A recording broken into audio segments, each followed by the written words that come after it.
It's been over a week since the YNW Melly trial came to an end, resulting in a mistrial. The case of Jamel Demons versus State of Florida was one of the most highly anticipated criminal cases in hip-hop throughout the last 5 years. Melly was charged with the killing of his two best friends, YNW Sack Chaser and YNW Juvie, and covering up by staging a drive-by shooting, a claim the prosecution has been disputing from the start. The trial lasted about 6 weeks, with the prosecutors bringing in multiple key witnesses such as undercover cops, T-Mobile experts, multiple medical examiners, and the most damning witness, the gun reconstructive expert, Sergeant Christopher Williams.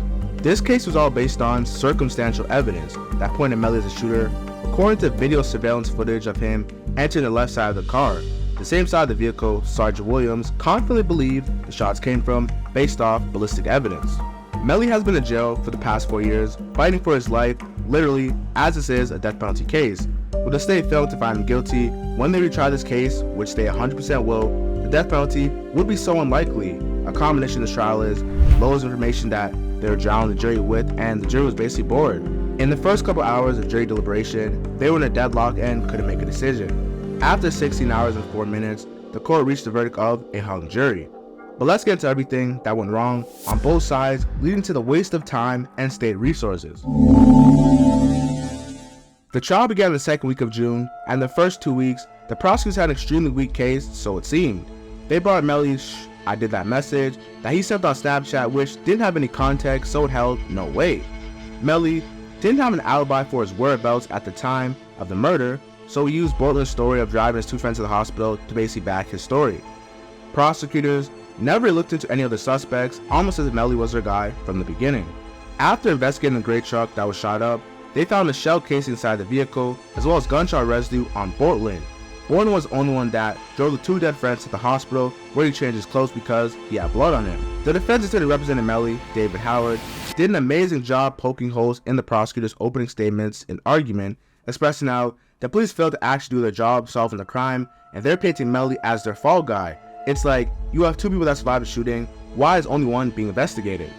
Crazy enough, at the end of the trial, Melly brought in the one only witness, Adrian Davis, who said both cars left the studio and Melly, halfway on the way home, pulled over from his car, the Jeep of course, and hopped into the red Mitsubishi and they went home, which to be honest, sounds very unbelievable. But we have to remember, it is this man, basically his friends on the stand, so not to say that he is lying to protect his friend or he's telling the truth, I don't know, we weren't there. Anybody I feel like would help their friend, who's a childhood friend of course, facing 2 murders and possibly the death penalty. Here's where the problem lies. The prosecution failed to clearly outline the motive for this crime and what sequence of events led to that crime. First it was he sacrificed his friends to join the G-Shine Bloods, and they brought a picture of Melly repping the set. This is 2023. The criteria for joining a gang is so low, and if anything, gang initiations are when you fight people in your gang and not killing one of your own people. Then they brought up undercover cop Danny Paolo, who spoke on Melly's gang affiliations and him repping his set. Another motive they had was Melly wanted to be the only star from YNW to be famous, and he killed his 2 friends to inherit money.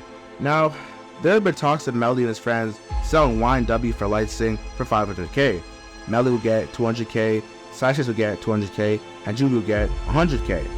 Although this theory does seem bogus in theory because they were close friends, it had the most validity and proof, as in court, they brought a text message between Melly and his mother asking for a gun, then Melly and Sack Chaser argued over text about money. Information like this, along with Melly arguing with his friend, does not portray him in the most positive and innocent light, but it's not about what you know, it's about what you can prove. The prosecutors brought in a T-Mobile expert who had been working there for over 25 years to break down Melly's pinged cell phone location as he was actually in the area of the crime where it allegedly took place because they don't know the approximate time. That's why it was so hard for the jury to make a decision. No gun, no video footage or surveillance footage of the crime, and nobody knows the exact time the shooting happened. It's pretty hard to indict someone of a death penalty when the basic variables of the crime are unknown. The T-Mobile expert was cross-examined by the defense and went on to say there's no way for her to tell or pinpoint Melly's exact location for this reason. Okay, but you were telling us earlier that the phone does not necessarily connect to the nearest tower. Correct. It connects to the tower with the strongest signal. Correct. So how is it that you know to approximate How do you know how far the phone is from the actual tower? I don't. Is there no way to tell that? No. Not through me. Not through you? Correct.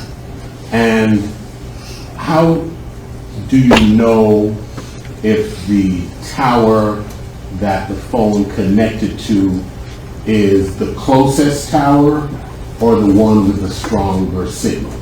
That would not be a question for me. You would have to ask an engineer. Cell phones ping to the strongest tower, not the nearest tower.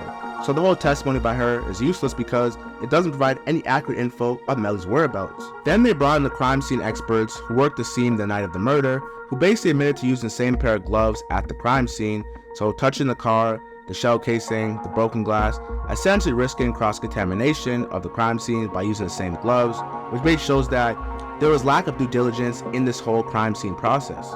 So they brought in Jorge Bello, who got destroyed by the defense because he was the firearm ballistic expert. Remember that, ballistic expert. And he was struggling to provide any conclusive answers, and it was all just guesstimates. Well, if he was this far away, the bullet would reach here. If he shot from this angle, it would strike this area of the body. Like, nothing was conclusive, and it was just a waste of time, showing that the prosecutors don't really know what happened, and the people who were supposed to be experts don't know either. Prosecutors were dropping the ball. They had 5 years to create an airtight case, and they were still struggling. This was the reason why Melly was convicted and found not guilty. The last 3 weeks of the trial, the prosecutor were really trying to up the score. They brought in Melly's ex-girlfriend's mother, Felicia Holmes, who was actually forced to be there against her will, and she wouldn't say anything that supported the prosecution. Then they brought in Sergeant Christopher Williams, the gun reconstructive expert, and he single-handedly tied the game. Sergeant Williams gave an extensive breakdown of bullet trajectory, explaining how the victim was shot close range from inside of the car, disputing the drive-by rumor claims. One reason he said this was the bullet was at a 90-degree angle, and this means it was stationary. Usually, if a car were to be shot up, it would be everywhere because once you get shot, the driver would have sped off, so the bullets would be in other places. Then he spoke about the victim's sack chaser, who was sitting in the front passenger seat, who was actually sleeping, based off the bullet entrance wound. The defense attorney did their best job trying to discredit him like they did with all the previous witnesses, but it just didn't work because Sergeant Williams knows what he was talking about, and everything he said, he spoke with conviction. Prosecutors then brought in Melly's friend, who was in the other car that night. If you can't recall, 2 cars left the studio that night, a gray Jeep that Melly was in, and a red Mitsubishi car, the other car of course. Now Melly's friend Trayvon Glass was in the red car, and Trayvon Glass admitted that he saw Melly at Fredo Bang's house after the shooting, and he changed his clothes. Now this can be interpreted in 2 different ways. The first way is, Melly got hit and changed his clothes because he had blood on it. And the second one is, Melly shot his 2 best friends and needed to destroy the evidence. Towards the end, they brought in the lead detective, Detective Melly, who was overseeing this entire case, and he spoke on the call detail records, the CDRs, that proved that this one that they found in the car belonged to Melly, something that the defense was trying to dispute this entire case for so long. They brought up also records of Melly calling his mother in jail, confirming that it was his phone. The indirect evidence that put Melly in a tough situation was when the detective spoke about Melly's documentary on YouTube that was released a couple months after the murder. It said Melly and his friends were victims of a drive-by shooting, which is very contradicting. On one side, Melly is saying he wasn't in the car when the shooting happened and when they were shot. Then in this documentary it says that he was a victim, insinuating he was in the car.